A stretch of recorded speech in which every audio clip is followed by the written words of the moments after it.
Hello, I'm Mr. Carey, and I am your student's Science 7 teacher, horticulture teacher, or art teacher. Maybe a combination of a couple of those classes. I'm going to talk a little bit about myself, Google Classroom, and my virtual classroom expectations.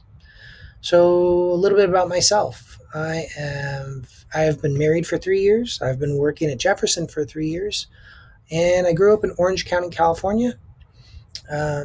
Grew up surfing, loving the ocean, and that love of the ocean, love of the outdoors has really carried over into my teaching practice. Uh, I graduated from Cal State Long Beach, getting my bachelor's degree in art education and my master's in science education from Lesley University in Massachusetts. I feel like I'm kind of well rounded and suited to teach these three courses. That's a little bit about myself. Now let's take a look at Google Classroom and what our virtual classroom looks like. So you're already looking at our classroom, what it looks like in one sense.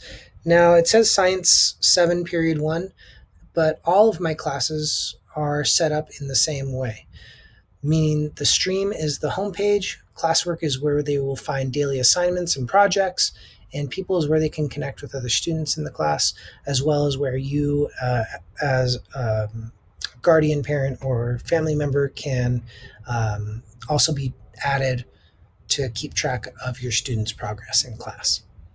So the stream is where I keep all of the general information about the class, including the syllabus.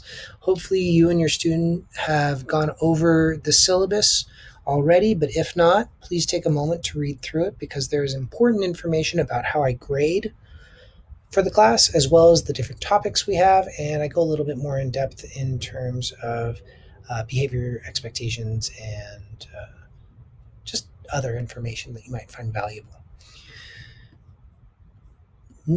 This is also where the homepage is also where you can find the Google Meet link.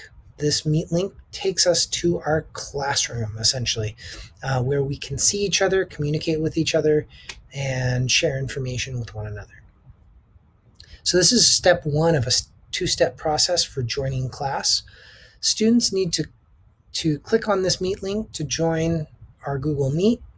And then step two is clicking on the classwork tab and opening the link in the daily lesson.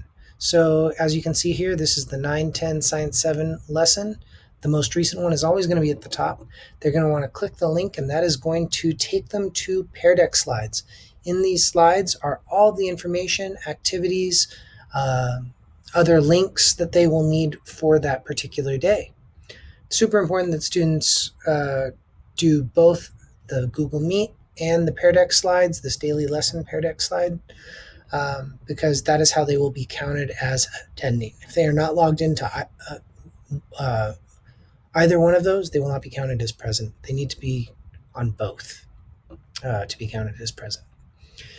So that's what my classroom expectation is in terms of logging in and being counted daily. In terms of other expectations of my online classroom, I expect students to have their cameras on when they join and their microphones off when they join. The reason why I want their microphones off is because a bunch of microphones on can get really noisy really fast because this technology picks up a lot of background noise very easily. I will, of course, call on them, ask them to turn their mics on. So far, students are doing a great job of this, and they're really adept at some of this technological stuff. So there's that expectation. I also expect students to participate and be signed on for the entirety of class, if at all possible. If there's some sort of issue that's going on, technology issue or otherwise, I expect them to communicate that to me, and I also hope for you guys to communicate that to me as well as a verification. So that's a little bit about me, about my classroom, and what some of my general expectations are. I'm going to be around later Tuesday evening for a Q&A. If you have any questions you would like to ask me, please stop by. I will do my best to answer them. Please make sure you've read through the syllabus beforehand. And I think that's about it. My email is carrie.collin@tusd.org. And I hope to talk to you guys all soon and meet you all soon. Take care.